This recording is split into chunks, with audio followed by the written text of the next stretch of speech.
인간적인 회사인 것 같아요. 그래서 더 좀 좋게 봐주시는 것도 있는 것 같고. 더 하자라는 마인드로 열심히 일하고 있는 회사인 것 같아요.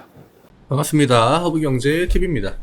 네, 포스코홀딩스고요. 오늘 주가는 2.85% 밀렸습니다. 17,000원 정도 하락이 나왔고, 전날 종가가 이제 59만원대였죠.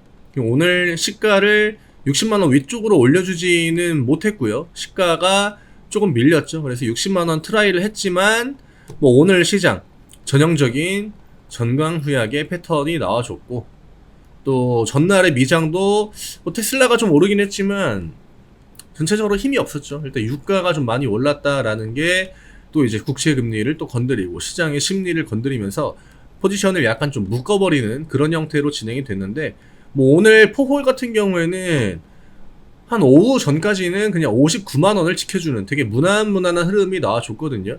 오늘 특징 중에 하나, 시장이 딱히 뭔가를 막 방어하려고 하는 액션을 보여주지는 않았습니다. 일단 양시장 다 뭐 양매도가 나온 것도 그 중에 하나의 원인이 되겠지만, 오늘 이 캔들에 그 가장 많이 이제 영향을 미친 거는 오후장에 나왔던 어떤 포스코 DX의 2시 이후에 나왔던 강한 변동성, 낙폭을 굉장히 크게 키웠죠. 갑자기 매도 물량들을 쏟아내면서. 근데 뭐 DX 같은 경우에는 최근에 그 코스피 이전 이슈도 달고 로봇 이슈도 달고 하면서 위쪽으로 라인을 계속 끌어올리다가 그 다음에 이제 윗꼬리 형태로 달고 쭉 밀어버린 거거든요. 근데 뭐 홀딩스 같은 경우에는 어차피 그냥 박스권 안에 갇혀있던 그런 흐름이었기 때문에 많은 영향을 주지는 못했다라고 생각을 합니다.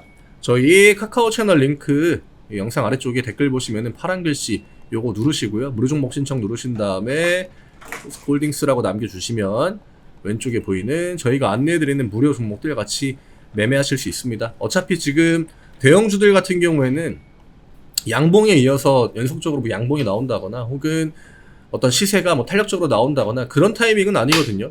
상단 하단 다 제한이 걸려버리고 있는 그런 시기이기 때문에 이럴 때는 저희랑 단기 종목들 같이 매매하시면 조금 덜 지루하게 시장 대응하실 수 있을 겁니다.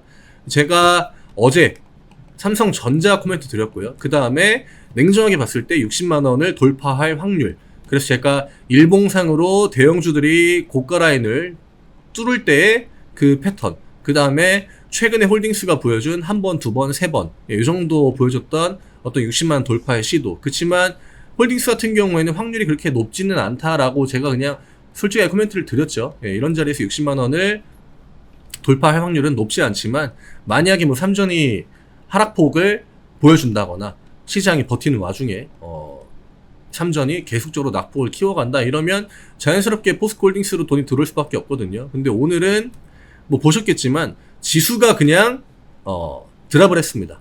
막판에. 특히 코스닥 같은 경우에는. 그래서 뭐 냉정하게 보면은 상승과 하락비 종목들의 그런 것들은 나쁘지 않아요. 그리고 종목들 하나하나 데이터는 큰 변화는 없거든요. 오늘 홀딩스만 봐도 포지션 변화가 크지 않아요. 외국인들이 뭐 8만주 매도하긴 했지만 외국인들이야 뭐 포홀한테 계속적으로 그렇게 좋은 포지션을 보여주진 않았고, 얘들은 뭐 주가 올라갈 때도 매도만 하기 때문에 딱히 뭐 우리가 외국인에 대해서 중요하게 볼 필요까지는 없죠.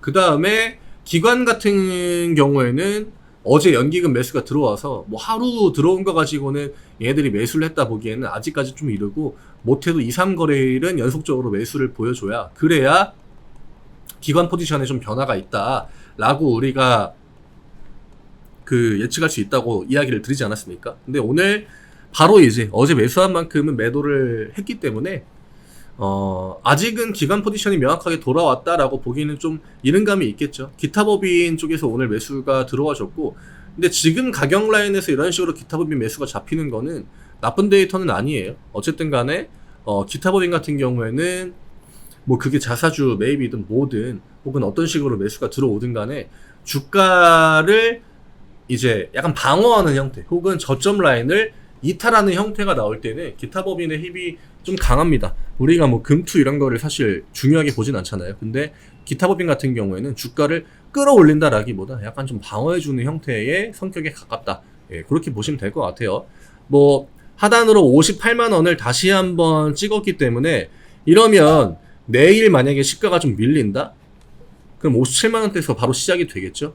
그러면 중요한 거는 최대한 빠르게 앞자리를 다시 한번 58로 만드는 겁니다. 이런 식으로 양봉을 작게나마 만드는 게 중요하고요. 만약에 58만원 돌파를 오늘 이제 60만원 트라이 했다가 밀린 것처럼 그런 패턴을 보여주면 이 캔들 영향 안에 좀 들어있다라고 봐야겠죠. 지금 이 구간도 그렇고 이 구간도 그렇고 이 구간도 그렇고 양봉 중에서 사이즈가 괜찮은 양봉들은 다 56만원을 기준으로 잡고 있거든요. 56만원과 57만원 라인을. 그래서 이 위에서 움직이면은 다시 한번 위로 넘어갈 수 있는 구간, 그 다음에 이 가운데 라인으로 들어오면은 이제 딱 중간 라인, 그리고 이 밑에는 저점 라인이다. 우리가 이런 식으로 접근을 하고 있죠. 그래서 제가 이제 지난번에 코멘트 드렸던 52만원 라인, 50만원, 맨 처음에는 이제 50만원과 52만원 여기를 저점으로 보고 52만원 본 다음에 그 다음에 50만원까지 밀리지 않았으니까 위로 반등 구간을 봤었죠. 근데 지금 지지라인을 나름 잘 지켜주고는 있어요. 잘 지켜주고는 있고, 내일 포지션이 포스코 그룹주들한테는 조금 중요할 것 같긴 합니다. 어차피 홀딩스도 60만원이라는 저항 라인이 있었고, 퓨처엔 같은 경우에도 윗라인에 지금 명확한 저항 라인이 딱 있었기 때문에 딱히 뭐 뚫는다라는 기대보다는 그냥 좀 버텨준다. 우리가 이런 쪽에 기대를 좀 더 걸지 않았습니까? 근데 일단 분봉의 흐름만 봐도 나오죠. 59만원 라인 지켜주고 있다가 이때 코스닥이 먼저 밀렸죠. 왜냐면 DX가 코스닥의 시가총액 4위이기 때문에 얘가 그냥 쭉 밀면서 코스닥 내려가니까 코스피가 맨 처음에 버티다가 같이 내려갔죠. 또 홀딩스 같은 경우에는 같은 그룹주에 있기 때문에 그 심리적인 영향을 조금 받았다 라고 보시면 될 것 같아요. 근데 일단 하락 파동은 한 번 나왔습니다. 사이클은 한 번 딱 돌렸고, 그 다음에 57만원 라인까지 갔다가 종가 라인을 58만원 라운드 피겨에다가 딱 맞춰놓고 끝냈는데, 그렇게 큰 막 연속적으로 이 이슈가 혹은 뭐 DX의 어떤 그런 약세 흐름이 포스코 그룹주들한테 계속적으로 작용이 된다라고 보기엔 좀 아직은 그럴 확률은 높지 않다라고 좀 보고 있고요. 뭐 DX 같은 경우에는 어쨌든 간에 포스코 홀딩스랑 비교했을 때 시가총액 차이가 어마어마하게 또 나기 때문에 걔는 그냥 코스닥에 영향을 좀 주는 별개의 영역으로 보는 게 맞을 것 같아요. 지금 인터내셔널도 있고, 그 다음에 뭐 DX도 있고, M텍도 있고 막 그러지 않습니까?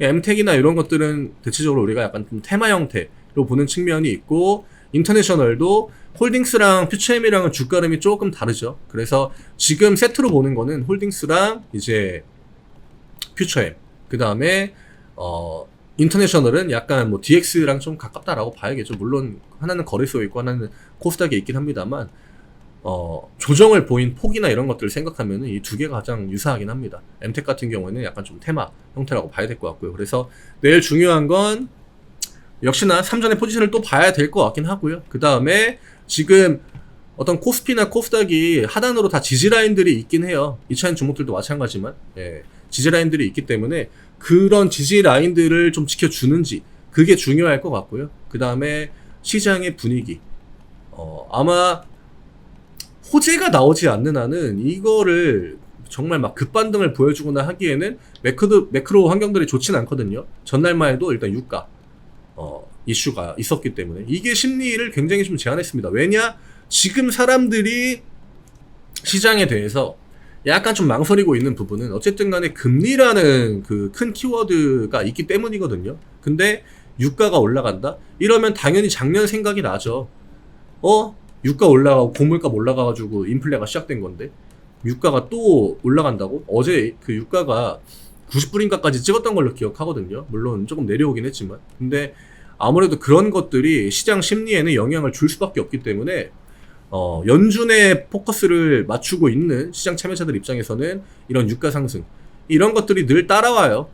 따라올 수밖에 없고, 또 경기 침체가 온다라고 했을 때 유가 같은 경우는 레벨이 내려올 수밖에 없거든요. 근데 그 기름을 통해 가지고 나라의 어떤 재정적인 부분을 충당하는 중동이나 뭐 러시아 같이 에너지 팔아가지고 하는 그런 나라들 입장에서는 이 유가에 대해서 좀 민감할 수밖에 없겠죠. 컨트롤을 해야 되니까. 그래서 계속적으로 감산을 하고 있는 거고, 근데 지금까지는 그 CPI나 이런 거에 유가 하락되는 부분들이 많이 반영되지 않았습니까? 근데 이게 만약에 또 다시 위쪽으로 고개를 돌리게끔 반영을 해준다? 그러면 시장의 심리가 조금은 얼어붙을 수도 있고, 이게 중장기적으로 볼 때는 전기차한테 사실 나쁜 이슈는 아니에요. 왜냐? 작년에 유가 상승 이런 거, 천연가스 이런 것 때문에 전기차, 친환경 이런 애들이 힘을 받았던 거거든요.